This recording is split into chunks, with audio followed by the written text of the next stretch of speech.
Hello मेरे दोस्तों, स्वागत है आप सभी का आपके अपने YouTube channel SS study method में। दोस्तों हम लोग देखने वाले हैं आज सेमेस्टर 2 का एमडीसी हिंदी का बहुत ही इंपॉर्टेंट क्वेश्चन, जो कि है आपका समाचार संकलन के प्रमुख स्रोत का उल्लेख करें। ठीक है, सबसे पहले दोस्तों हम लोग समझेंगे समाचार क्या होता है, फिर समझेंगे समाचार संकलन क्या होता है, और ये जो समाचार संकलन है इसके प्रमुख स्रोत क्या है। ठीक है, तो सब कुछ हम लोग जानेंगे बारी बारी। सबसे पहले आप एक बैकग्राउंड के तरीके से समझिए कि समाचार संकलन होता क्या है। समाचार का मतलब क्या होता है? समाचार वो होता है जिसको हम लोग सुनते हैं, जो हाल ही में घटित हुआ होता है, या फिर जो पास्ट में हमारे घटना हुआ है। ठीक है, उसके बारे में जब हम लोग जानते हैं, सुनते हैं, या फिर टीवी से, मोबाइल से, या फिर रेडियो से, कहीं से भी सुनते हैं, उसी को बोलते हैं समाचार। और समाचार संकलन का मतलब क्या होता है? समाचार संकलन का मतलब होता है कि किसी घटना या फिर किसी विषय या फिर किसी व्यक्तिगत चीज़ों के बारे में जानकारी। ठीक है, जानकारी को इकट्ठा करके प्रस्तुत करने योग्य बनाना, जिसके बारे में कि जो पत्रकार है या फिर जो एंकर है वो लोगों को उसके बारे में बता सके, उसी को बोलते हैं समाचार संकलन। ठीक है, कि वहाँ से समाचार को जुटाया और फिर लोगों के बीच में उसको प्रस्तुत कर रहा है, प्रसारित किया जा रहा है। ठीक है, तो उसी को बोलते हैं समाचार संकलन। अब इसके जो प्रमुख स्रोत हैं जहाँ से इनको इकट्ठा किया जाता है वो कौन कौन से हैं, उसी को हम लोग जानेंगे अभी वीडियो में आगे। तो चैनल पर अगर नए हैं तो चैनल को सब्सक्राइब कर लीजिए, क्योंकि सारा विषय का तैयारी जो है सारा सेमेस्टर का इसी चैनल पर आप लोग को कराया जाएगा। और सही वीडियो में बिल्कुल आप लोग आए हैं तो चैनल को सब्सक्राइब कर लीजिए। आज हम लोग बहुत ही बेहतर तरीके से जानेंगे समाचार संकलन होता क्या है और इसके जो प्रमुख स्रोत है वो क्या है। ठीक है, तो आइए वीडियो को शुरू करते हैं। इसके आंसर को कैसे लिखना है वो जानते हैं। सबसे पहले लिखना है कि समाचार संकलन का अर्थ। समाचार संकलन होता क्या है उसके बारे में देख लेते हैं। तो लिखा है कि समाचार संकलन का अर्थ है घटनाओं, सूचनाओं, विचारों और तथ्यों को इकट्ठा करना और उन्हें प्रस्तुत करने योग्य बनाना। इसी को बोलते हैं समाचार संकलन। ठीक है, कि कोई घटना, विचार, सूचना या फिर तथ्यों को इकट्ठा किया और उसके बाद उसको प्रस्तुत करने योग्य बनाया गया, उसी को बोलते हैं समाचार संकलन। आगे हम लोग देखते हैं कि समाचार को संकलित करना पत्रकारिता की सबसे महत्वपूर्ण प्रक्रिया है। पत्रकार या रिपोर्टर इसके लिए विभिन्न स्रोतों का उपयोग करते हैं। समाचार के स्रोतों को मुख्य रूप से दो भागों में विभाजित किया जा सकता है, और ये जो समाचार संकलन का जो प्रमुख स्रोत है उसको मुख्यतः दो भागों में बांटा जाता है।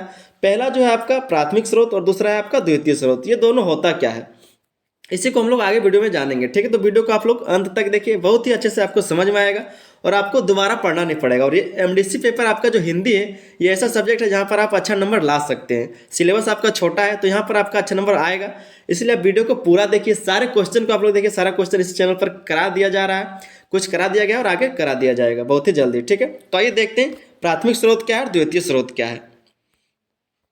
सबसे पहले हम लोग जानते हैं कि प्राथमिक स्रोत क्या है।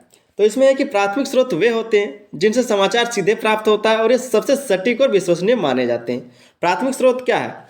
मतलब कोई डायरेक्ट फेस टू फेस बात करके लाया या फिर कोई घटनास्थल पर मौजूद था, तो इस तरह का जो समाचार बनता है जहाँ पर वो उन्होंने खुद देखा हुआ है। ठीक है, तो इसको बोलते हैं प्राथमिक स्रोत। जहाँ से न्यूज जो है डायरेक्ट एंकर के पास आ गया, जो संपादक है उसके पास, लोगों द्वारा जो न्यूज चैनल में काम करने वाले लोग हैं उनसे क्या है कि रिपोर्टर के माध्यम से डायरेक्ट न्यूज आ गया, तो इसको बोलते हैं प्राथमिक स्रोत।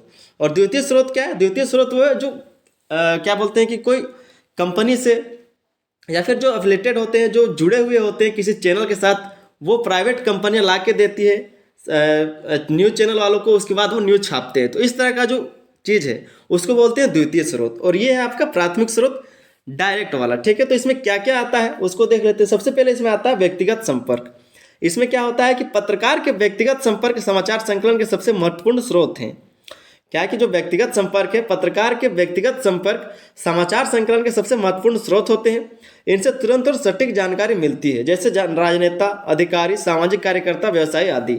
इसमें क्या होता है कि जो व्यक्तिगत संपर्क होता है, डायरेक्ट कोई रिपोर्टर गया जाके कोई राजनेता फिर या फिर अधिकारी या फिर सामाजिक कार्यकर्ता, व्यवसायी से जाके बात किया, तो जो भी उनके पास बात करने के लिए चीज़ था, जो भी विषय था, उनसे उस विषय के बारे में बात किया और डायरेक्ट न्यूज ले लिया। ठीक है, तो ये आपका सीधा व्यक्तिगत संपर्क है, ये आपका प्राथमिक स्रोत में गिनती होगा, आएगा। ठीक है, दूसरा जो है घटनास्थल। इसमें क्या है कि रिपोर्टर घटनास्थल पर जाकर प्रत्यक्ष रूप से जानकारी प्राप्त करता है, जैसे कि दुर्घटना, खेल आयोजन या फिर रैली कवरेज। इसमें क्या होता है कि जो भी रिपोर्टर होता है न्यूज़ चैनल का, वो घटनास्थल पर जाता है, चाहे उस घटना का कोई भी विषय हो, चाहे वहाँ पर खेल हो रहा है, फिर दुर्घटना कोई हो गया हो या फिर कुछ भी हुआ हो। ठीक है, तो वहाँ पर जाके सीधा वहाँ पर जा करके वहाँ से न्यूज़ को इकट्ठा करना, उसी को बोलते हैं घटनास्थल से। तो इसको बोलेंगे प्राथमिक स्रोत। ठीक है, कि वहाँ पर जाके डायरेक्ट रिपोर्टर ने न्यूज़ को इकट्ठा किया, जानकारी प्राप्त किया है। फिर आगे देखते हैं। तीसरा जो है आपका साक्षात्कार। साक्षात्कार का मतलब इंटरव्यू, ठीक है। किसी भी व्यक्ति का इंटरव्यू लिया जाता है किसी खास पर्पज से, किसी खास मतलब से, तो ये भी एक प्राथमिक स्रोत माना जाता है न्यूज़ का। इसमें क्या है कि संबंधित व्यक्ति से बातचीत के माध्यम से समाचार प्राप्त करना, यह विधि विशेष रिपोर्ट और विश्लेषण के लिए उपयोगी होता है। क्या बताया जा रहा है, जो साक्षात्कार है यह किसी विशेष रिपोर्ट के लिए या फिर विश्लेषण के लिए उपयोग किया जाता है, ठीक है। साक्षात्कार किसी का इंटरव्यू लिया जाता है किसी विषय में, खास विषय के बारे में। फिर चौथा जो है प्राथमिक स्रोत में वो है आधिकारिक वाकव्य और प्रेस, ठीक है। आधिकारिक वाकव्य और प्रेस, तो प्रेस के द्वारा क्या है कि मान लीजिए कोई अधिकारी है, प्रेस को बुलाया गया और उसके बाद वहाँ पर जानकारी दिया गया, तो ये भी होता है प्राथमिक स्रोत। इसमें लिखना क्या है, लिखना है कि सरकार, संगठनों और कंपनियों द्वारा जारी किए गए बयान, ये स्रोत सूचना के लिए प्राथमिक माने जाते हैं। जहाँ पर क्या है कि कोई सरकार या फिर संगठन, कंपनी क्या है कि अपने द्वारा प्रेस को बुलाकर प्रेस कॉन्फ्रेंस कराता है और ये एक न्यूज़ बनता है, ठीक है। तो ये भी आपका एक प्राथमिक स्रोत हो गया, डायरेक्ट न्यूज़ आ रहा है। पांचवा जो है वो है प्रत्यक्षदर्शी। इसमें क्या है कि जो व्यक्ति घटना का प्रत्यक्षदर्शी होता है उसकी जानकारी सबसे सटीक होती है, जैसे अपराध, दुर्घटना या फिर प्राकृतिक आपदा के साक्षी। ये जो प्रत्यक्षदर्शी है उसका मतलब क्या है, उसका मतलब है कि मान लीजिए आप कहीं पर ट्रैवल कर रहे थे किसी पहाड़ी इलाके में और आपने अपने आंखों से देखा है कि वहाँ पर लैंडस्लाइड हो रहा है, ठीक है, और वहाँ पर लैंडस्लाइड के कारण काफ़ी नुकसान हुआ या फिर जो भी वहाँ पर न्यूज़ बना। कई लोग ऐसे होते हैं जो उसको अपने फ़ोन में कैप्चर करके और सोशल मीडिया पर डालते हैं, तो ये आपका डायरेक्ट न्यूज़ हो गया। जहाँ पर क्या है कि प्रत्यक्षदर्शी जो साक्षात अपने आंखों से देखा जा रहा है कि ऐसा दुर्घटना हुआ है, वो आपका प्राथमिक स्रोत के अंतर्गत आता है, ठीक है। आगे हम लोग देखते हैं द्वितीय स्रोत क्या होता है। द्वितीय स्रोत क्या होता है कि द्वितीय स्रोत वे होते हैं जिनसे अप्रत्यक्ष रूप से समाचार प्राप्त किया जाता है। जहाँ पर इनडायरेक्टली क्या है समाचार प्राप्त किया जाता है उसको बोलते हैं द्वितीय स्रोत। ये स्रोत कभी कभी प्राथमिक स्रोतों के पूरक के रूप में भी कार्य करते हैं। कभी कभी क्या होता है कि ये प्राथमिक स्रोत के पूरक में भी ये काम करता है, ठीक है। समझते हैं ये जो द्वितीय स्रोत है वो होता क्या है और वो कहाँ से न्यूज इनडायरेक्टली लाया जाता है, ठीक है।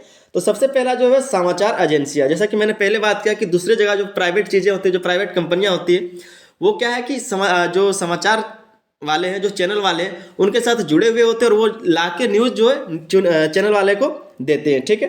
तो यही समाचार एजेंसियाँ ये क्या करती है कि समाचार एजेंसियाँ विभिन्न क्षेत्रों से समाचार इकट्ठा करके मीडिया को प्रदान करती है। जैसे कि भारत में है प्रेस एक्ट ऑफ इंडिया जिसको बोलते हैं PTI, United news of India जिसको बोलते हैं यूएनआई, और अंतर्राष्ट्रीय स्तर पर क्या है तो रॉयटर्स है, एएफपी है और एपी है। तो इस तरह का जो एजेंसी है वो क्या करता है कि इनडायरेक्टली न्यूज़ चैनल वालों को न्यूज़ ला करके देता है ताकि वो न्यूज़ बना सके।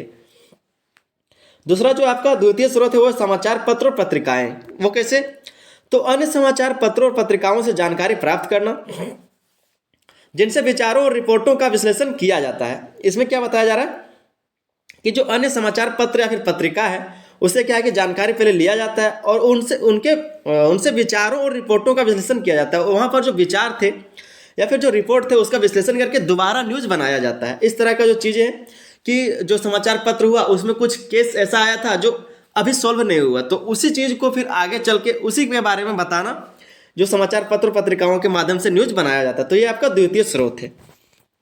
तीसरा जो है रेडियो स्रोत, ठीक है। रेडियो टेलीविजन से, तो रेडियो और टीवी चैनलों के माध्यम से समाचार संकलित किया जाता है, जैसे दूरदर्शन, ऑल इंडिया रेडियो, आज तक, एनडीटीवी। इस तरह का जो चीज़ है वहाँ से क्या है कि रेडियो और चैनलों के माध्यम से समाचार जो है जमा किया जाता है, इकट्ठा किया जाता है।